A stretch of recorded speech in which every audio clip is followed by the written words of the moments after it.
ಮೈಸೂರು ಜಿಲ್ಲೆಯ ಐತಿಹಾಸಿಕ ಧಾರ್ಮಿಕ ಕ್ಷೇತ್ರ ನಂಜನಗೂಡಿನ ಶ್ರೀಕಂಠೇಶ್ವರ ಸ್ವಾಮಿ ದೇವಾಲಯದಲ್ಲಿ ಸಾರ್ವಜನಿಕರ ಕಾಣಿಕೆಗಳ ಮರು ಸಂಗ್ರಹ ಪ್ರಕ್ರಿಯೆ ಯಶಸ್ವಿಯಾಗಿ ಜರುಗಿದೆ.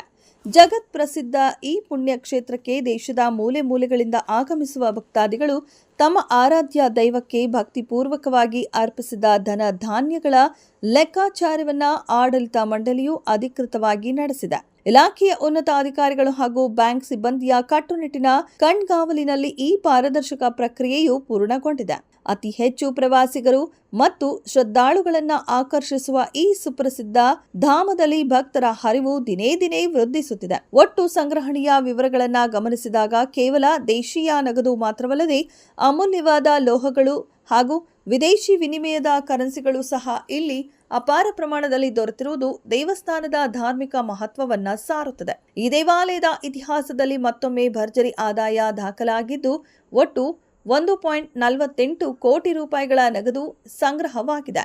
ಇದರೊಂದಿಗೆ ಭಕ್ತರು ದೇವರಿಗೆ ಸಮರ್ಪಿಸಿದ 51 ಗ್ರಾಂ ಚಿನ್ನ, 1 ಕೆಜಿ 700 ಗ್ರಾಂ ಬೆಳ್ಳಿ ಹಾಗೂ 31 ವಿದೇಶಿ ಕರೆನ್ಸಿಗಳು ಕೂಡ ಭಂಡಾರವನ್ನ ಸೇರಿವೆ. ಭಕ್ತರ ಅಪಾರ ಶ್ರದ್ಧೆಯ ಸಂಕೇತವಾಗಿರುವ ಈ ಭಾರಿ ಪ್ರಮಾಣದ ನಿಧಿಯನ್ನ ಮುಂಬರುವ ದಿನಗಳಲ್ಲಿ ದೇವಸ್ಥಾನದ ಸಮಗ್ರ ಮೂಲಸೌಕರ್ಯ ಅಭಿವೃದ್ಧಿ ಹಾಗೂ ಭಕ್ತಾದಿಗಳ ಕಲ್ಯಾಣ ಯೋಜನೆಗಳಿಗೆ ವ್ಯವಸ್ಥಿತವಾಗಿ ಬಳಸಿಕೊಳ್ಳಲು ಮುಜರಾಯಿ ಇಲಾಖೆ ನಿರ್ಧರಿಸಿದೆ.